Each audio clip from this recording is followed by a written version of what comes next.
Doctor Baba Saheb Ambedkar open university. Doctor Baba Saheb Ambedkar open યુનિવર્સિટીના જ્યોતિર્મય પરિસરના ચૈતન્ય સ્ટુડિયોમાં હું ડૉક્ટર પ્રિયંકી વ્યાસ આપનું હાર્દિક સ્વાગત કરું છું. એસોસિએટ પ્રોફેસર ગ્રંથાલય એન્ડ માહિતી વિજ્ઞાન, ગ્રંથાલય અને માહિતી વિજ્ઞાન વિભાગ. મિત્રો, આજે આપણે માહિતી વિશે થોડીક માહિતી લઈશું. માહિતી સેવાઓ વિશે વાત કરું. માહિતી સેવા ગ્રંથાલય અને માહિતી વિજ્ઞાનનું એ સત્વ છે, આત્મા છે. માહિતી સેવાનો ઉદ્ભવ અત્યંત રોચક છે. પરિવર્તનશીલતા સમાજની એક અનિવાર્ય લાક્ષણિકતા રહી છે, જે થકી માનવી પથ્થરયુગથી આજની કમ્પ્યુટરની દુનિયાને આંબી શક્યો છે. સામાજિક પરિવર્તન સાથે સમાજના ભૌતિક સાધન સંપત્તિ પણ પરિવર્તન પામતા રહ્યા છે. ગ્રંથાલય એક સામાજિક સંસ્થા છે. તે સામાજિક પરિવર્તનથી અલિપ્ત રહી શકે નહીં, તે પણ એક સ્વાભાવિક છે. ગ્રંથાલયો તેના પ્રારંભિક સ્વરૂપમાં વાંચન સામગ્રી સ્વરૂપે માત્ર ગ્રંથો જ ધરાવતા હતા. માત્ર ગ્રંથો સાથે ગ્રંથાલય દ્વારા આપવામાં આવતી સેવા એ સ્વાભાવિક જ ગ્રંથાલય સેવા તરીકે ઓળખાઈ. સમયના વેણ સાથે વાંચન સામગ્રી સ્વરૂપે ગ્રંથો ઉપરાંત અનેક માધ્યમો તેના સંગ્રહમાં ઉમેરાતા રહ્યા. સૌ પ્રથમ આપણે જોઈએ તો માહિતી એટલે શું? માહિતીનો અર્થ સમજીએ. માહિતી શબ્દનો અર્થ આપણે ઘણી બધી જગ્યાએ સાંભળ્યું હશે કે ડેટા, તથ્યો, સલાહ, જ્ઞાન, ડાપણ, આ બધા જ શબ્દો માહિતીના સમાનાર્થી શબ્દો તરીકે વપરાતા હોય છે. કોઈ પણ સામાન્ય વ્યક્તિ કે કોર્પોરેટ સંસ્થાઓ વગેરે દ્વારા જે માનવીય પ્રવૃત્તિ અને સિદ્ધિઓ થાય છે, તેમાંથી કેટલીક માહિતી મળે છે. આ માહિતી એક કે બીજા હેતુ માટે આગળ વધુ માહિતી એકઠી કરતી વખતે મદદરૂપ બને છે. દરેક રાજ્યમાં તેના અધિકારીઓ, કાયદાકીય વ્યવસ્થા, ન્યાયતંત્ર, ઉદ્યોગો વગેરે હોય છે અને તેમાંથી આપણને મોટા પ્રમાણમાં માહિતીનો જથ્થો ઉપલબ્ધ થાય છે, માહિતીનો જથ્થો મળે છે અને તે માહિતીને એક કે બીજી રીતે તેના વિકાસમાં ફાળો આપે છે. માહિતીનો ભરપૂર ઉપયોગ કરી શકાય તે માટે તેનો સંગ્રહ કરવાની ઝડપથી પુનઃપ્રાપ્તિ, એટલે કે ઝડપથી આપણે પાછી મેળવી શકીએ અને પ્રાપ્તિની ક્ષમતાને કારણે કોઈ પણ દેશને તેના અન્ય હરીફ કરતાં આ દેશ વધારે આર્થિક કે ટેકનિકલ તેમજ રાજકીય લાભ મેળવી શકે છે. તેથી જ માહિતીને આજે એક વસ્તુ અને શક્તિનો સ્ત્રોત માનવામાં આવે છે. માહિતી અને અન્ય સંબંધિત વિભાવનાઓ અને તેમના અર્થ અને લાક્ષણિકતાઓ આપણે જોઈએ. મોટા પ્રમાણમાં ઊભી થતી માહિતીને વ્યવસ્થિત કરવા અને જ્યારે જે વિષયને લગતી માહિતી જોઈતી હોય તે હાથ વગી રહી તે માટે કમ્પ્યુટરનો ઉપયોગ કરવામાં આવે છે. આપણે એટલા માટે માહિતીના ખડકલા અને તેના વિકાસની વાત કરીએ છીએ કે આપણે આપણી આજુબાજુ પુસ્તકોની મોટી દુકાનો, ગ્રંથાલયો, પ્રસિદ્ધ કરતા મોટા પ્રકાશકો બહોળી સંખ્યામાં જોઈએ છે. જે માહિતી સૌથી વધુ ચર્ચામાં રહી હોય તે બધી જ આ પ્રકારના છાપા, સામાયિકો અને અખબાર, સમાચાર મેગેઝિનમાં છપાયેલી જોવા મળે છે. માહિતી શબ્દ છૂટથી વપરાય છે. તેથી જ ગ્રંથાલય અને માહિતી વિજ્ઞાનના સંદર્ભમાં તેનો વિશિષ્ટ અર્થ જાણવો જરૂરી બને છે. સૌથી વધુ પ્રખ્યાત બે શબ્દકોશો અને યુનેસ્કો દ્વારા માહિતીની વ્યાખ્યા અપાઈ છે. લખાણ કે શબ્દો દ્વારા પહોંચાડાતા સમાચારો કે બુદ્ધિશીલ વાતો, હકીકતો કે આંકડા, વાંચનથી ઊભું થતું જ્ઞાન કે કોઈ પણ રીતે મેળવેલી જાણકારી, એને માહિતી કહેવાય. આવું new Webster dictionary of the English language એમાં આવું જોવા મળે છે. યુનેસ્કોના એક દસ્તાવેજમાં વૈજ્ઞાનિક અને ટેકનોલોજીકલ વિકાસ પરની આંતર સરકારી કોન્ફરન્સ યુનિસિસ 1979માં દ્વારામાં આ માહિતીની વ્યાખ્યા આપવામાં આવેલી છે. વિવિધ પ્રકારના સૂચનાત્મક તત્વો, આંકડાકીય, પાઠ્ય કે ચિત્રો એવા કોઈપણ સ્વરૂપે થતી વૈજ્ઞાનિક અને ટેકનિકલ જ્ઞાનની વાતચીત, આદાન પ્રદાન, કાગળ, મુદ્રણ, સૂક્ષ્મ સ્વરૂપ કે યંત્ર વાંચી શકે તેવા સ્વરૂપમાં રજૂઆતનું સ્વરૂપ વગેરેથી માહિતી બને છે. માહિતી તેમાં સામેલ ઘટનાઓ, હકીકતો અને તેના ભૌતિક અસ્તિત્વ બંને માટે ઉપયોગમાં લેવાય છે. આ શબ્દનો ઉપયોગ કોઈ સંદેશો કે કોઈ વાત અને તેના આદાન પ્રદાન કાર્ય એટલે કે આદાન પ્રદાન બંને માટે થાય છે. રેન્ડમ હાઉસ શબ્દકોશે 2 પ્રકારના શબ્દોની યાદી આપી. માહિતીના સમાનાર્થી તરીકે ઉપયોગમાં લેવાય છે. તેને ડેટા, તથ્યો, બુદ્ધિ, સલાહ અને બીજું માહિતી, જ્ઞાન, ડહાપણ. ઉપરની વ્યાખ્યાઓમાં સમાચાર, ડેટા, જ્ઞાન વગેરે શબ્દોનો સમાવેશ થાય છે. આ વ્યાખ્યાઓ પ્રમાણે 1. આ બધા જ શબ્દો માહિતીના ખ્યાલ સાથે સંકળાયેલા છે અને તેથી જ તેનો ઉપયોગ ઘણીવાર માહિતીના સમાનાર્થી તરીકે કરવામાં આવે છે.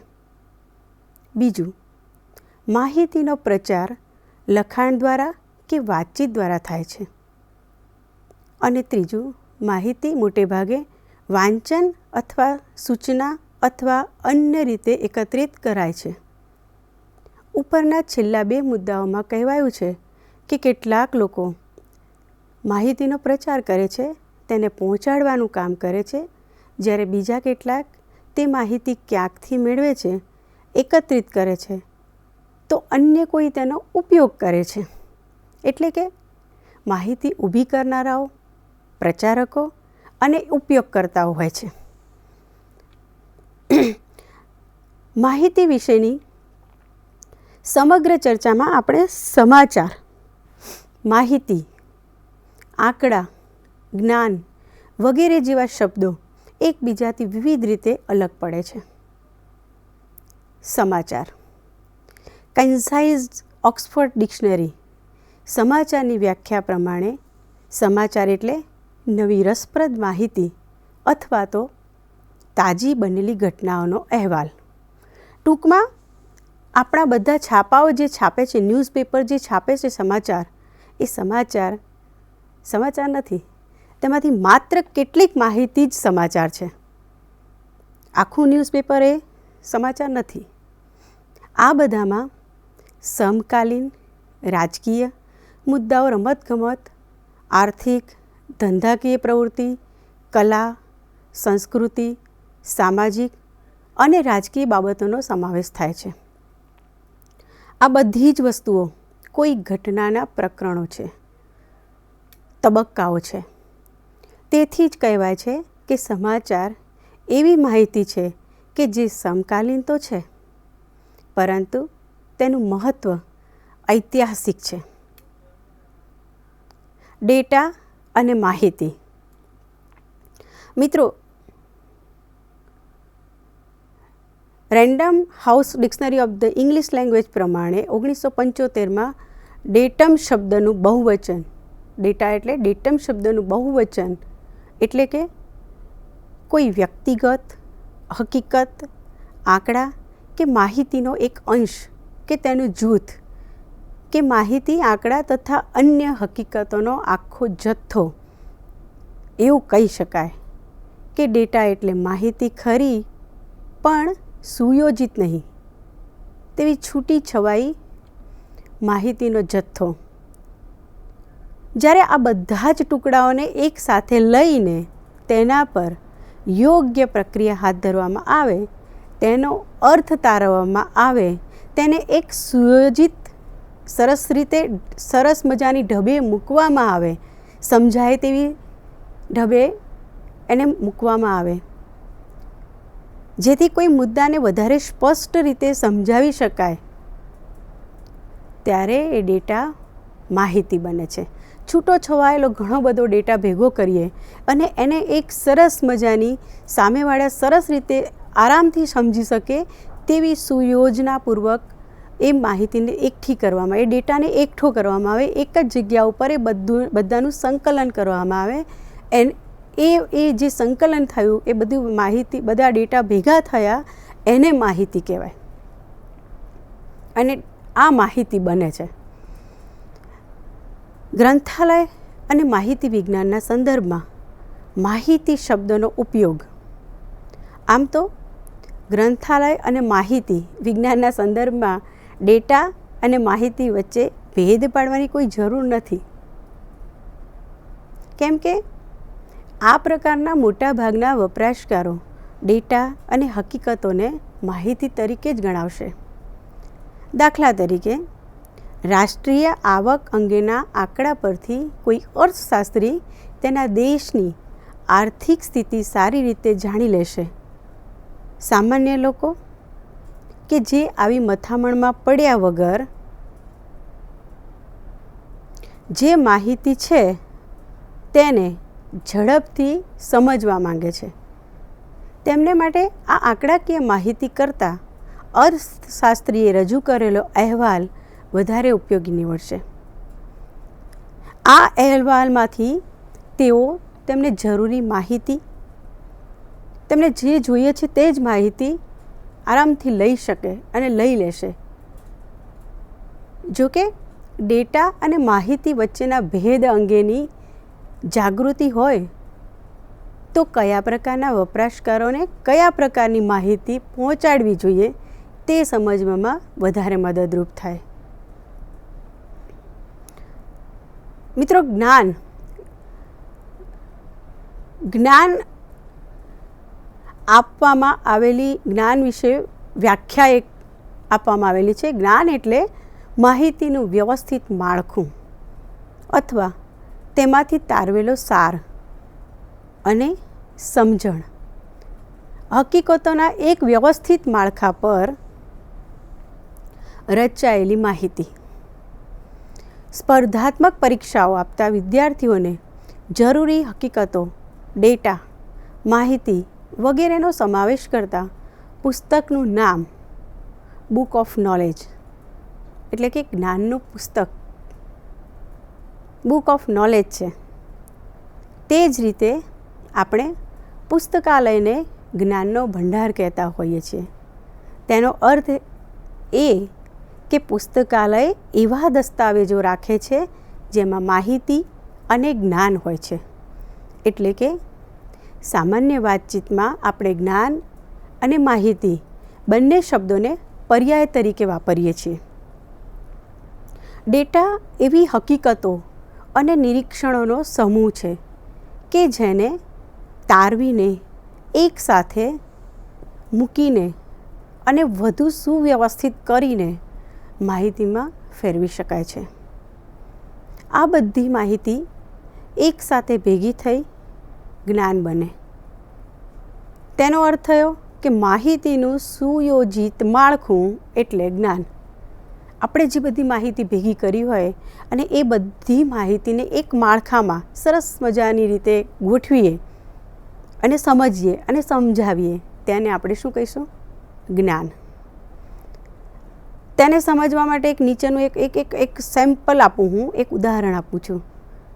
મારી દ્રષ્ટિએ જે આપણે એક ઉદાહરણ સમજીએ કે માહિતી, ડેટા એટલે કપાસ હોય ને એને આપણે ડેટા, પહેલાં ડેટા ક્યાંથી, એટલે કપાસ પહેલો હોય તો આગળની પ્રોસેસ થાય. એટલે ડેટા કપાસ, માહિતી તાર, જ્ઞાન એટલે કાપડ. મિત્રો સમજાયું?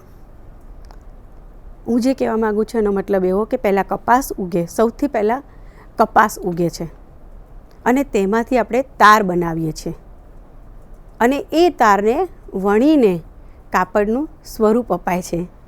એવી જ રીતે સૌથી પહેલાં ડેટા ભેગા કરાય છે. જાત જાતનો ડેટા આપણને જે માહિતીનો જે સબ્જેક્ટ જે વિષય માટે જોઈએ છે એ આપણે પહેલાં ભેગો કરીએ અને તેને સુવ્યવસ્થિત કરીને તારવીને માહિતીનું સ્વરૂપ અપાય છે. એટલે જે પેલો કપાસ ભેગો કર્યો હતો એ કપાસ બધો ભેગો કરીને પછી આપણે એને શું કરીએ, સુવ્યવસ્થિત કરીએ બધો અને એ કપાસમાંથી તાર બનાવીએ. તાર બને, એ તાર બને એ આપણી ભાષામાં ડેટામાંથી માહિતીનું સ્વરૂપ થાય અને માહિતીનું સ્વરૂપ બને છે. અને એક જ મુદ્દાને લગતી બધી જ માહિતી પદ્ધતિસર મૂકતા જ્ઞાન મળે છે. હવે જે પર્ટિક્યુલર જે સબ્જેક્ટ, પર્ટિક્યુલર જે વિષય છે એ જ વિષયની બધી માહિતીને એક સંગાતે ભેગી કરીને પદ્ધતિસર એને મૂકીએ, એને આપણે જ્ઞાન મેળવ્યું કહેવાય. એટલે છેલ્લે આપણે તાર, કપાસમાંથી તાર કર્યો ને તારમાંથી શું બને, વ્યવસ્થિત રીતે ગોઠવીએ, એને આપણે તારને ભેગા કરીને વણીએ ત્યારે કાપડ તૈયાર થાય. એવી રીતે જ ડેટામાંથી માહિતી બને અને માહિતીને પર્ટિક્યુલર કોઈ વિષય માટે પદ્ધતિસર મૂકીએ ત્યારે જ્ઞાન મળે છે. સામાન્ય રીતે કહીએ તો ડેટા અને માહિતી બંને જ્ઞાનની ઈંટો છે. આ ત્રણેય વસ્તુઓ જુદી જુદી સેવાના સ્વરૂપે ગ્રંથાલયમાં મળી રહે છે. માહિતી સર્જન પ્રક્રિયા. માહિતી વિવિધ માનવીય પ્રવૃત્તિઓ અને ઘટનાઓમાંની ઉપજતી વસ્તુ છે. કેટલાક હેતુઓ સિદ્ધ કરવા માટે વ્યક્તિઓ કે કોઈ સંસ્થાઓ દ્વારા વિવિધ પ્રવૃત્તિઓ થતી રહે છે. ઘટના એવી વસ્તુ છે, અચાનક જ થાય છે. જો કોઈ પ્રવૃત્તિ જ ન થતી હોય, જો કોઈ ઘટના જ ન બનતી હોય, જો કંઈ આવું કંઈ ઘટના કે પ્રવૃત્તિ કે કંઈ આવું થાય જ નહીં તો માહિતીનું તો અસ્તિત્વ જ ન રહે. માહિતી આપણે ક્યાંથી ભેગી કરીએ અને કેવી રીતે માહિતી બને? જ્યાં ઘટના જ ન સર્જાય તો માહિતીનું અસ્તિત્વ રહેતું જ નથી. એવી એક પરિસ્થિતિ આપણે વિચારીએ, એવી કલ્પના કરીએ દિવસની કે જ્યારે આખી દુનિયામાં બધા જ માણસો ગાઢ નિંદ્રામાં સૂઈ ગયા હોય તો શું થાય? તો સ્વાભાવિક છે કે બીજા દિવસે કોઈ સમાચાર જ ન હોય, કારણ કે બધા સૂઈ ગયા હતા, કોઈ ઘટના જ નથી બની આખા દિવસમાં. તો આપણી પાસે માહિતી પણ ન રહે. એક જ માહિતી રહે કે બધા ગઈકાલે સૂતા હતા. એટલે માહિતી મેળવવા માટે ચોક્કસ પ્રકારની કોઈ ઘટના, કંઈક પ્રવૃત્તિ, કંઈક પ્રક્રિયા થવી જોઈએ તો જ આપણને માહિતી મળે. સંશોધન અને વિકાસ. કોઈ ચોક્કસ હેતુ માટે હાથ ધરવામાં આવેલી બૌદ્ધિક પ્રવૃત્તિ જ્યારે પદ્ધતિસર પૂરી થાય છે ત્યારે તેમાંથી કેટલીક ઉપયોગી માહિતી ઉદ્ભવે છે. સંશોધન, વિકાસ પણ આવી જ એક પ્રવૃત્તિ છે. ખાસ કરીને આ હેતુ માટે જ વિજ્ઞાન અને ટેકનોલોજી, સામાજિક વિજ્ઞાન, માનવ અંગે સંશોધન કરતી સંસ્થાઓ ઊભી કરવામાં આવી છે. સંશોધન એક રચનાત્મક કાર્ય છે જે વ્યક્તિ અને સમાજના હિતમાં હોય છે તેવું જ્ઞાન વધારવા માટે કરવામાં આવે છે. સંશોધન એ જ્ઞાનમાં વધારો કરવા માટે કંઈક ઘટના બની ગઈ છે, કંઈક પ્રક્રિયા થઈ ગઈ છે અને એને વધારે ઊંડાણમાં એમાં જઈ અને એને કંઈક શોધવાનો પ્રયત્ન કરીએ, એને આપણે સંશોધન કહીએ છીએ. દુનિયામાં આ એક ખૂબ જ વ્યવસ્થિત અને સંગઠિત રીતે કરાતી પ્રવૃત્તિ છે, જેમાંથી મોટા પ્રમાણમાં નવી માહિતી ઉદ્ભવે છે. જ્ઞાનની બધી જ શાખાઓમાં કામ કરતી સંશોધન સંસ્થાઓ અને સંશોધનકર્તાઓની સંખ્યામાં બહુ મોટો, નાટ્યાત્મક રીતે મોટો વધારો થઈ રહ્યો છે. સંશોધન કરવા માટે હવે વધારે ને વધારે ભંડોળ ફાળવવામાં આવ્યા છે. ઘણીવાર તો કોઈ દેશે કેટલી પ્રગતિ કરી રહ્યો છે, કોઈ દેશ કેટલો આગળ વધી રહ્યો છે, કોઈ દેશની કેટલી પ્રગતિ થઈ છે, તેનો અંદાજ કાઢવો હોય, તેનો અંદાજ જોવો હોય તો તે પોતાની રાષ્ટ્રીય આવકનો કેટલો હિસ્સો સંશોધન અને વિકાસ પાછળ ખર્ચે છે, તેના ઉપરથી તે દેશનો વિકાસ કેટલો છે તે આપણે સરળતાથી સમજી શકીએ છીએ. તેનો ક્યાસ નીકળી જાય, તેના વિકાસની એક ઝલક ફટાક દઈને આપણને મળી જાય કે આ દેશમાં સંશોધન પાછળ આટલો ખર્ચ કરવામાં આવ્યો છે, વિકાસ પાછળ આટલો ખર્ચ કરવામાં આવે છે. એનો મતલબ એ કે આ દેશ આટલી જગ્યા પર આગળ છે, એનો વિકાસ થયો છે. સંશોધનમાંથી જે તારણો અને માહિતી મળે છે તે ગ્રંથાલયોમાં તથા સંશોધન સંગ્રહ કરતા કેન્દ્રોમાં જ્ઞાનમાં મોટો વધારો કરે છે.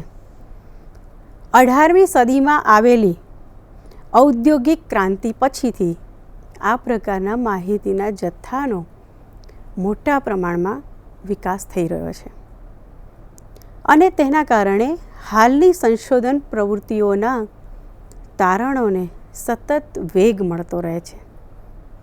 આ ઘટનાને લાક્ષણિક રીતે માહિતી વિસ્ફોટ સંજ્ઞાથી પણ ઓળખાવાય છે. માહિતીનો વિસ્ફોટ તરીકે પણ આપણે એને જાણતા થયા છીએ. સંશોધનની પ્રવૃત્તિઓ માત્ર સંશોધન સંસ્થાઓ સુધી જ સીમિત નથી રહી.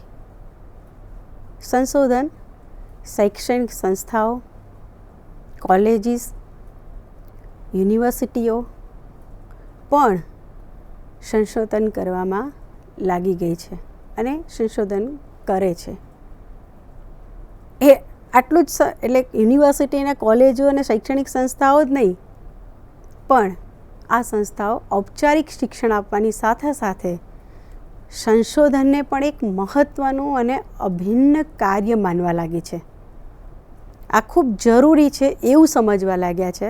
એટલા માટે શિક્ષણમાં કોલેજ લેવલે, યુનિવર્સિટી લેવલે પણ સંશોધનને ખૂબ મહત્ત્વ આપવામાં આવે છે.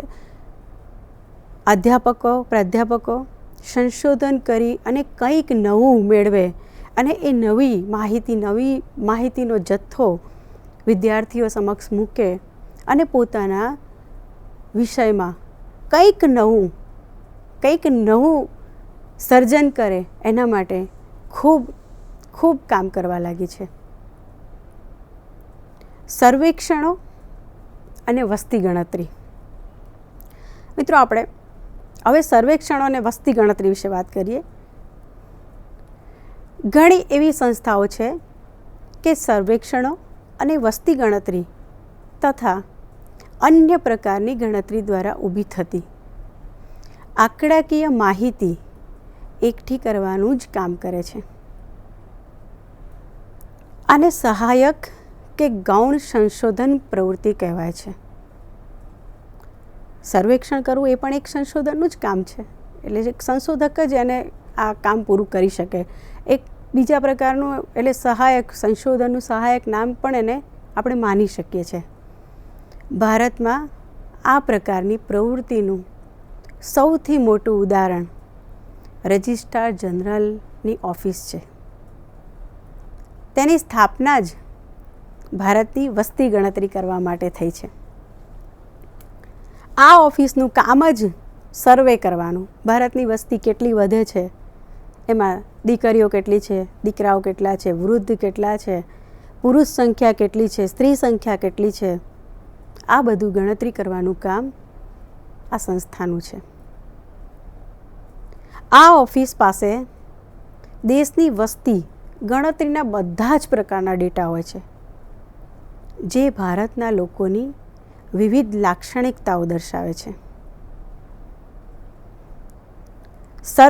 સર્વે કરે ત્યારે દરેક પ્રકારનો સર્વે થતો હોય છે, અને આવા પ્રકારના સર્વે કરવા એ પણ એક સંશોધનનું કામ છે. અને ત્રીજું મિત્રો, સરકારી પ્રવૃત્તિ. કેટલીક સરકારી અને બિનસરકારી સંસ્થાઓ દ્વારા કરવામાં આવતી વિવિધ પ્રવૃત્તિઓની આડ પેદાશ તરીકે પણ ઘણીવાર માહિતી મળતી હોય છે. આ પ્રકારમાં સૌથી અગત્યની સંસ્થાઓ સરકાર પોતે અને તેની વિવિધ એજન્સીઓ. તેઓ તેમના નિયમિત રીતે થતા કાર્યો કરતા હોય છે. દાખલા તરીકે પોલીસ વિભાગની સ્થાપના દેશમાં બંધ, શાંતિ અને વ્યવસ્થા તથા કાયદો જળવાઈ રહે તે માટે કરવામાં આવી છે. એક મિનિટ માટે આપણે એવું વિચારીએ કે પોલીસ જેવી કોઈ સંસ્થા જ ના હોત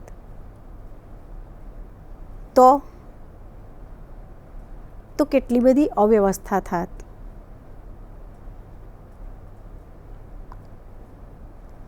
તો એ જાળવવું એ તેમનું રોજનું કામ છે.